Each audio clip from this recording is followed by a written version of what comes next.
What's up guys, welcome to this special video where I'm going to do some quick reviews. If you remember earlier this year, I done everything I've watched on TV so far. Well, this is essentially part 2 of that. So let's get straight into it. Everything I've watched on TV, quick reviews so far, they're listed on my phone. Starting with The Walking Dead Season 9. So The Walking Dead, if you've watched The Walking Dead and leading up to Season 9, you were probably a little deflated on it. You were probably a little disappointed with recent events and how things were turning out. It had essentially slowed down. It had gotten a little boring. And it was borderline bad. Hell, I would argue Season 6 and 7 were bad. Season 9, great. It's quite surprising actually. Season 9 is one of now the best seasons of The Walking Dead, if not the best season of The Walking Dead. It's essentially a reboot of sorts because behind the scenes they've got a new showrunner, new writers. In front of the camera they're bringing new characters up as lead characters. It's not a spoiler to say, it was heavily advertised. This is Rick, the lead character's final season. So the whole first half of the season is essentially about him leaving the show. Then the second half is what happens afterwards. And that's where it gets really fascinating. There's a new villain introduced, the Whisperers, from the comic books. They're introduced really well. They're actually quite scary and frightening, the idea of them. The whole introduction is really well done. There is a big time jump. I can't remember how long it is exactly, but the characters age significantly. Events pass on significantly. So if you went off The Walking Dead, this is a perfect time to get back on there. The characters are now better. They're more fleshed out. It's gone back to the way it was rather than a big war going on all the time. It feels like they're trying to get back to the roots of what The Walking Dead was about. So yeah, Walking Dead Season 9, really recommend it. One of the best seasons, if not the best season of The Walking Dead. And you should watch it if you've ever been a fan of The Walking Dead. This time with Alan Partridge. So Alan Partridge, a comedy genius, one of the best comedy characters ever, played by Steve Coogan. This time with Alan Partridge, he's essentially back on the BBC, back doing a TV show after so long. It's essentially a one-show type show. If you're American, I don't know if you've ever heard of the One Show, or if you even know who Alan Partridge is, to be honest. But he's a goofy, hard to believe character at times, but he's still grounded in reality. He's still a character you can actually get behind and believe. There are individuals in the real world who he's kind of based on and inspired by, but yeah, the character itself is just fascinating and he's hilarious. This is a brilliant show and I recommend it, especially if you're an Alan Partridge fan. It's right up there with I'm Alan Partridge and the Knowing Me, Knowing You, and so on like that. It feels like Alan Partridge back on form in a good position. And this is kind of a start of a return of Alan Partridge because we are getting more Alan Partridge in the future. But yeah, I really like this show. It's really well done. Each episode plays out as an episode of this show that he's doing, and it shows you the behind the scenes stuff going on. And because Alan Partridge, things never really go the way they're planned. He's always saying and doing things that he shouldn't be. He's always pushing the edge and the limits of what he should be saying and doing. And it makes you wonder why anyone would want to work with this character. But it's hilarious, so give it a go. Santa Clarita Diet Season 3, the final season now because it got cancelled, sadly. Great season. It's a very funny show. Drew Barrymore and Timothy Olyphant are great in there as the couple who are trying to just get away with the fact that Drew Barrymore's character is a zombie and she's now got people hunting her down because, of course, she's cheated death essentially, and people want to know what that's like. They want to live forever. They also want to figure out if she's evil or good, and it really delves into that this season. Is she a good person because she has to kill and eat people to survive? It's questionable, I suppose, maybe. But then there's a lot of themes going on this season about right and wrong and morals and ethics and what you should and shouldn't do. And it's a shame this got cancelled because it was a good show. It's very funny at times. Good action this season, I would say. Great special effects. The one disappointing thing I had this season is that Nathan Fillion, because of his role in the other TV show The Rookie, couldn't reprise his role this season, so they've replaced him with Alan Tudyk. Nothing against Alan Tudyk, but Nathan Fillion has such an iconic voice and appearance and mannerisms, Alan Tudyk can't quite replicate that. And they do try to come up with an explanation as to why he looks and sounds differently, but yeah, it also just feels like they've changed the character a bit, so a little disappointing. But Santa Clarita Diet, I do recommend it. Sadly, of course, it's not going to get the ending it probably should have, which is disappointing, but hey, it happens. 3 seasons, 10 episodes each, you'll probably enjoy it. Chilling Adventures of Sabrina Part 2. So, I say Part 2, might be Season 2. It's hard to say the way Netflix does it, it's weird. But this is a continuation from the obviously Part 1 and the Christmas special, although it kind of just ignores the Christmas special as if it didn't really happen. I liked this overall. I thought it was pretty good, particularly when there is a serialized storyline. There's an ongoing storyline going on, and this part is all about Sabrina trying to challenge Father Blackwood, who's seemingly getting in her way every step of the way. He's become a really interesting, fascinating villain, and clearly inspired by certain individuals in the real world now. So a lot of this season's about like girl power and equality and equal rights and so on. So I'm all for that. It is sometimes a little on the nose, I think, at times, especially when it comes to certain side characters. So there's a character in here who is non-binary, and the character then wants to go from being a girl to being a boy. I'm fine with that, but it is a little on the nose. It does feel a little forced and unnecessary at times, but it's pretty well done. But the problem with this part is that there are individual episodes in there which are standalone episodes. They don't really advance the plot that much. They add a little character moments here and there, but they're just a little boring. They feel like distractions. They feel like they're just trying to drag it out a bit.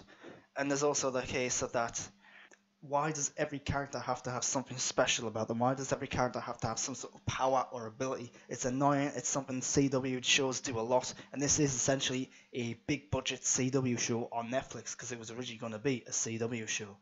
So if you've seen shows like The Flash and Supergirl and Arrow and so on, every character in there is all of a sudden now a superhero. It's not about The Flash and Arrow and Supergirl.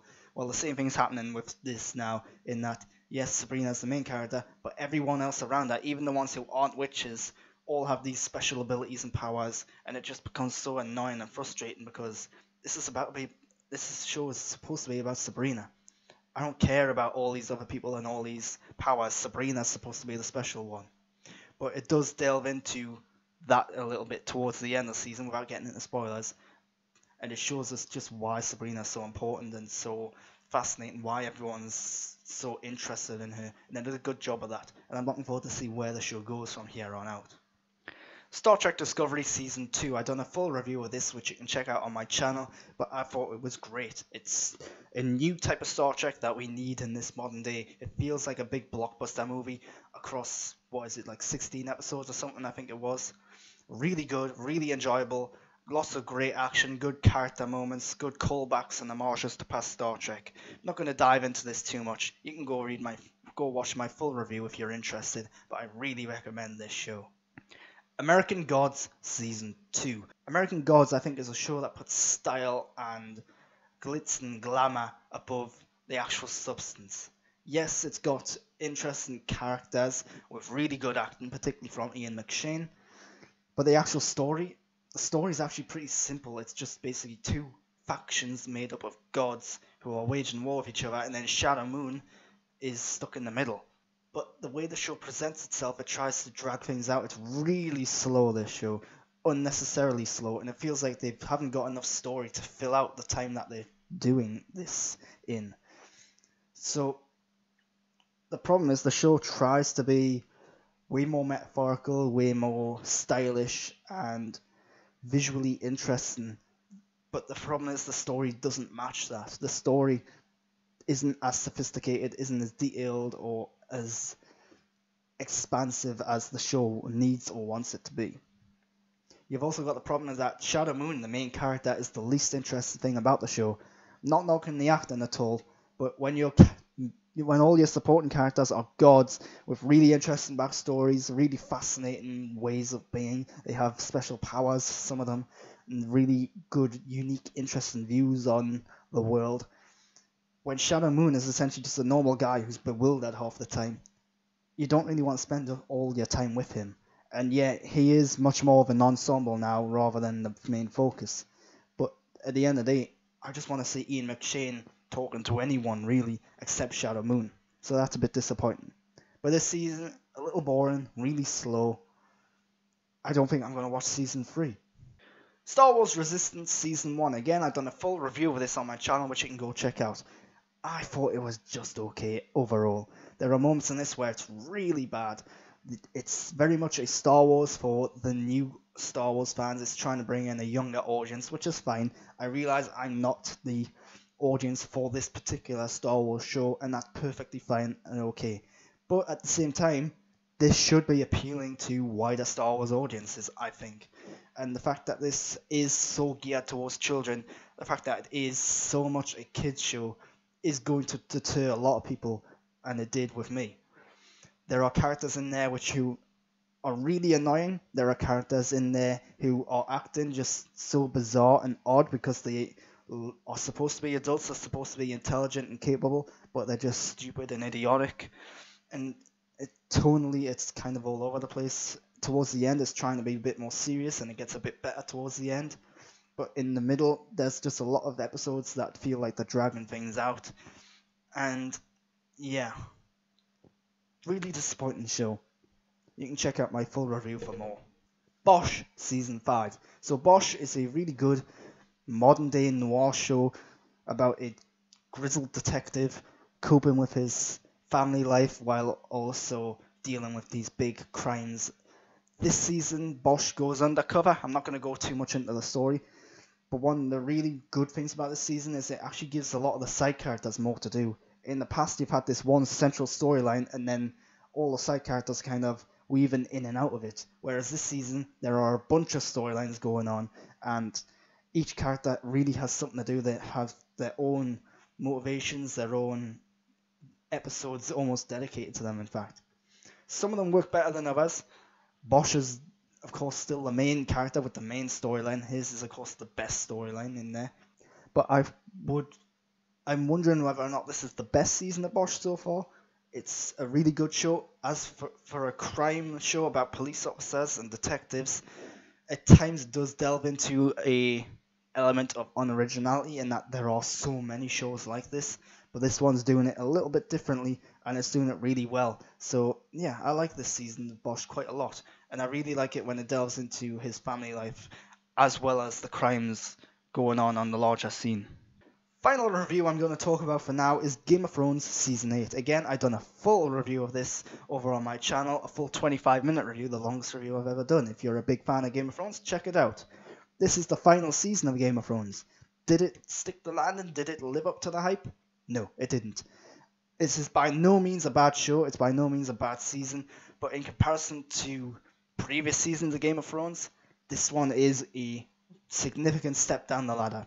It hasn't got the quality when it comes to the writing and the depth and the intricate elements in there. There are elements in this season where the showrunners and the makers of the show have essentially broke the rules of the world that they've made, which is bizarre. And they've done it simply so they can get these big moments out there, so they can get the spectacle in there, the action scenes in there, and so they can wrap it all up. Now, understandably, with so many characters, so many story arcs, it's very difficult to wrap it up in the amount of time and with the amount of episodes they had. But it feels like they've rushed there. It feels like they've cut things out simply because they needed to streamline it to get to the point. And I understand that, but the problem is that by doing that, you've kind of gotten rid of what made this show special. This season feels like a different show altogether. It doesn't feel like classic Game of Thrones like it did in the first 3 or 4 seasons.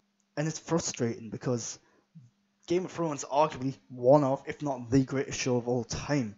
So to see this season feel so different and feel odd when compared to them, it's just really disappointing. You can check out my full review for all of the details on that. But I hope you've liked this so far. This is just part 1 of what I'm doing. I'll be back soon with part 2. And if you've liked this, subscribe to my channel, give me a thumbs up. Let me know in the comments down below what you think of any of the shows I've talked about.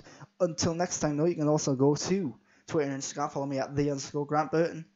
But that's it for now. So thanks for watching.